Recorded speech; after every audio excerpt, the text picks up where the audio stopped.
And I think I did this for RFK Jr. going on Jordan Peterson's podcast. So RFK Jr. is a presidential candidate. He gets whatever it is, like 20% of the vote, apparently, nationally. So he seems worth talking to. But I would argue the only reason why he's in that position in the first place is so many people have thought he should be talked to. Oh, I love it. I love it. I love it. I love it. Sam Harris. Don't you love these gatekeepers? Sam Harris, the voice of reason, the modern atheist. Sam Harris, the gatekeeper. What he just said, yeah, apparently Robert F. Kennedy Jr. is polling around 20%. But the only reason he's doing that is because he's being given a platform by these podcasters like Joe Rogan. Yeah, exactly. Sam, that's exactly why he's polling 20%. Yeah, that's the way it works. Just like other candidates are given platforms on the mainstream media outlets. And, nowadays it's on the internet or on cable TV or whatever, but in the past it used to be in the newspapers. But yeah, but of course for Sam Harris, that just for some reason can't be allowed for somebody like RFK Jr. Because why, Sam? Is it because he's got questions about the efficacy, the usefulness of vaccines, and maybe that they shouldn't be considered compulsory? Does because he's complained about fluoridation in water, which I agree shouldn't be compulsory, just like the vaccines. Why on earth should anything be added to drinking water, to tap water, except whatever's necessary to clean it out, to disinfect it, whatever they call it, obviously. But anything else, no, it shouldn't be added. If people want fluoride, they can get some fluoride supplements and take it themselves. So, but Gatekeeper Sam, he's got better plans for you. He's got everyone's best interests at heart. The kinds of messages that are getting promoted, the kinds of people who wind up on Joe Rogan's podcast, to take the most popular podcast, the range in quality and the range in attitude towards just the intellectual honesty is so vast that I do think it becomes irresponsible just to turn on the mic and talk to the guy. And you can't use the justification that so many people prior to you have turned on, just given this guy the mic, that now you have a journalistic reason to have him on because so many people are talking about what Finkelstein is saying about the war in Gaza. He just radiates crankishness. Yep, there we go. Sam Harris, he's above somebody like Norman Finkelstein. Because Norman Finkelstein just radiates crankishness. Now, I don't know anything about Finkelstein. I have seen him talk about that issue. Whether he's right or wrong about the things he talks about, the facts he states or the assertions he makes, frankly, I have no idea. I don't really care. Not my problem. If you're into that, if you think that's a big important issue for the states, that's fine.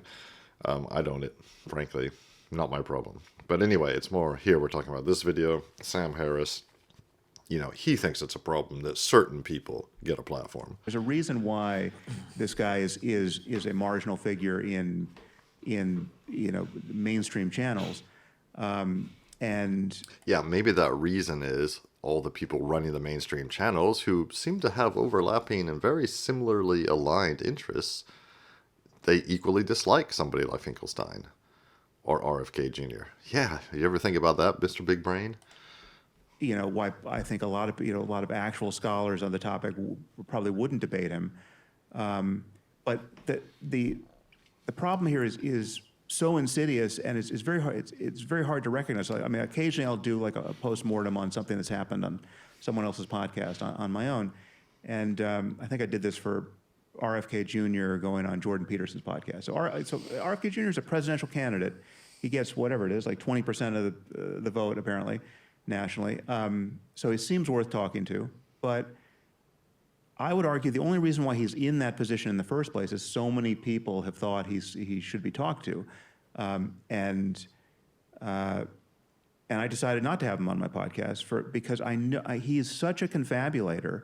He can make a mess that you can't even detect as a mess until after the conversation is over. And so he did this to Jordan.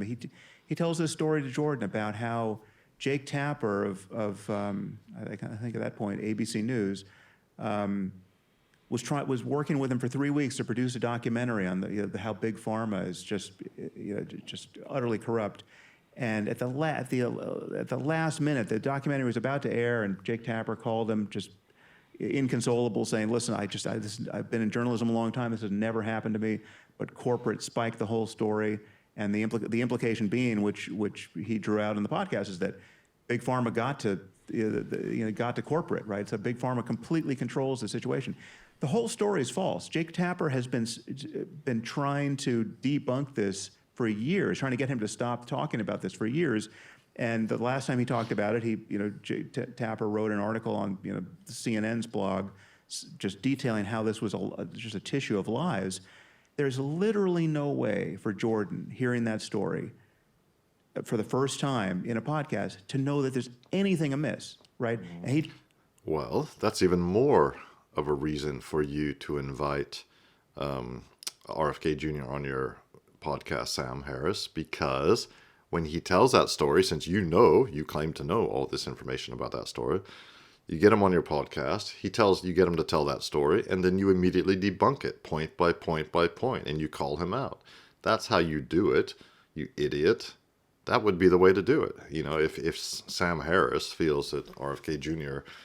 really is just spewing lies and has made up this story and has been retelling it for years, then he has a duty, if anything, he has a duty to invite him on his podcast and just completely and utterly dismantle him.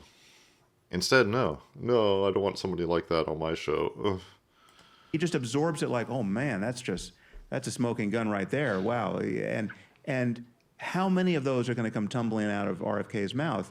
Who knows, right? The guy is confabulating. I mean, whether he's actually consciously lying or he's just so he's just uncoupled from. It comes back to the concept of bullshit. I mean, the bullshit, or the reason why the bullshit is so insidious, is that with a liar, the liar is actually tracking the truth, and he's trying to. I mean, it's malicious. He's trying to insert his lie into the space provided so that you don't detect it as a lie. And he's tracking what's true in the world. He's tracking your expectations of logical consistency. The bullshit is just talking, and I mean, so some people have a professional concession in some species of half-truth or utter bullshit, and alternative media is just, and social media combined, are amplifying this stuff to the ends of the earth. So now we have to talk about, whether vaccines cause autism, and we have a presidential candidate who's banging on about this. So, why shouldn't he bang on about it? Vaccines clearly cause damage in a significant percentage of children who take them. That is a complete and utter fact. Whether they specifically cause autism, I don't know. I have no idea. But they absolutely have negative adverse effects. There's a fund set up for, people who have suffered from the adverse effects of vaccines. So it's perfectly reasonable to assume that it's a possibility, that the rise in the incidence of things like autism, ADHD, and whatever else over the decades could be linked to the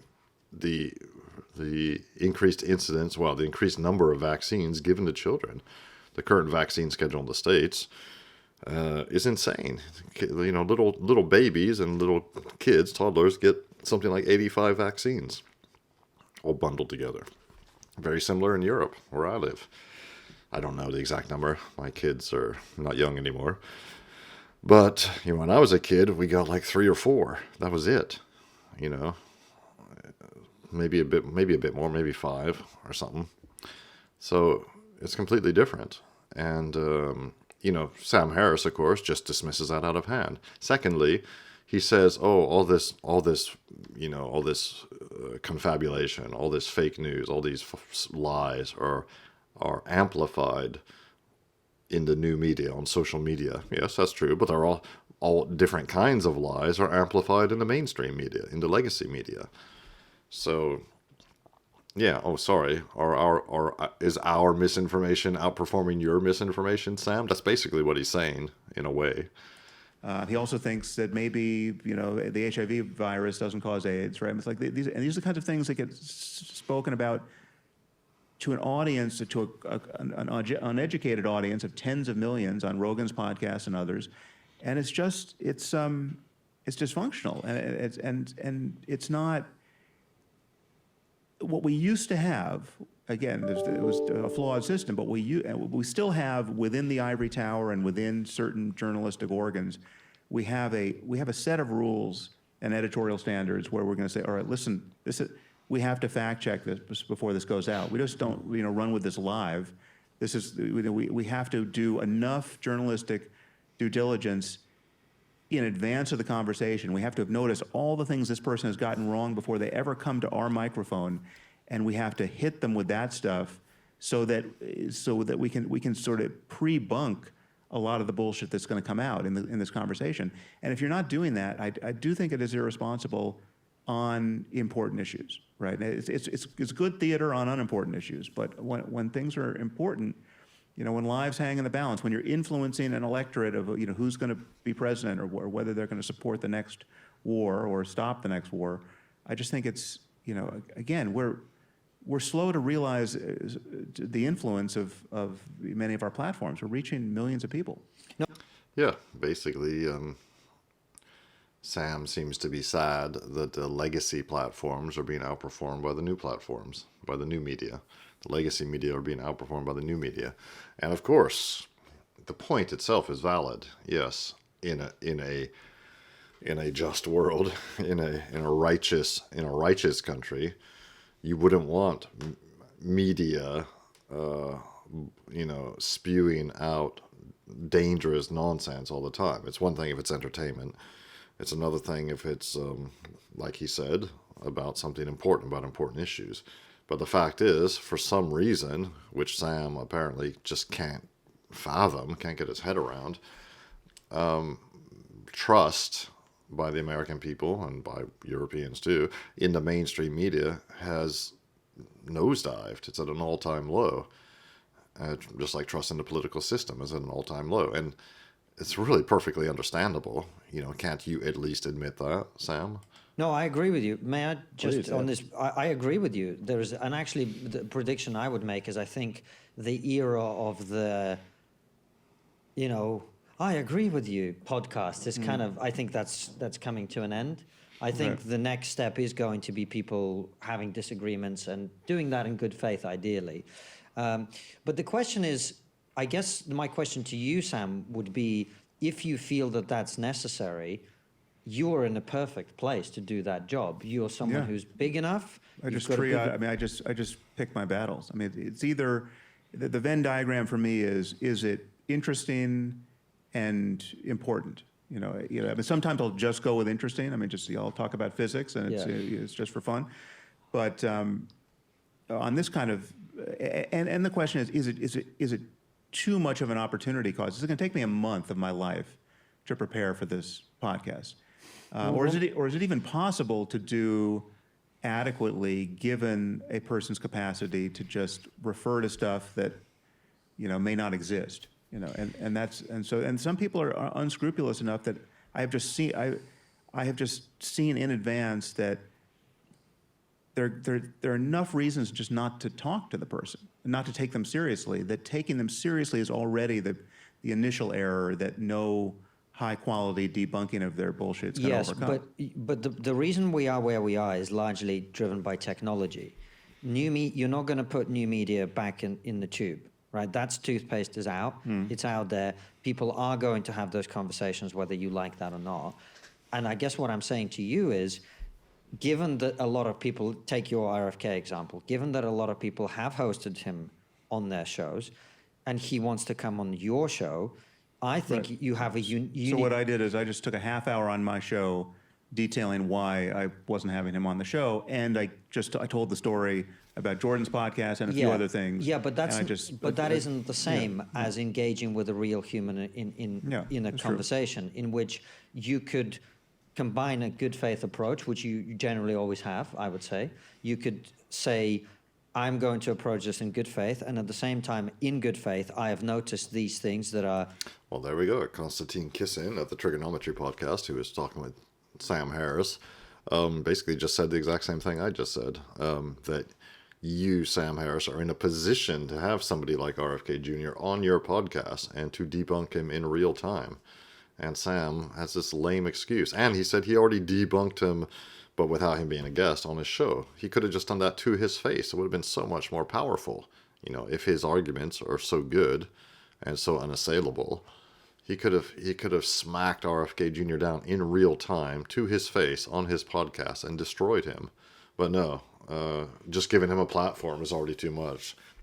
Yeah, I just love that argument. These dinosaurs will never get it. And, you know, I don't know. I used to listen to Sam Harris years ago. I've got nothing against the guy personally. He's intelligent enough. But I think he thinks he's more reasonable, quote unquote, and more intelligent than he actually is. And it's, sure, being intelligent's great. Nothing wrong with it. But you have to, you know, being intelligent's like having a big old gun, but you got to aim that gun properly. You got to use that intelligence wisely, you know. So, and you got to put the right ammo in that gun. So, yeah. In that sense, and of course, we all know Sam Harris has a huge, you know, just a chronic, acute case of Trump derangement syndrome. So I'm sure we'll be hearing from him about that over the next 4 years. Anyway, let me know what you think about this, about Sam Harris in general, about what he was talking about not giving a platform to guys like RFK Jr. I'd be interested to hear in the comments. I've been reading all the comments recently and have been replying to quite a few. And of course, if you like this kind of content that I'm making, please like and subscribe. It really helps me grow the channel and continue making content for you.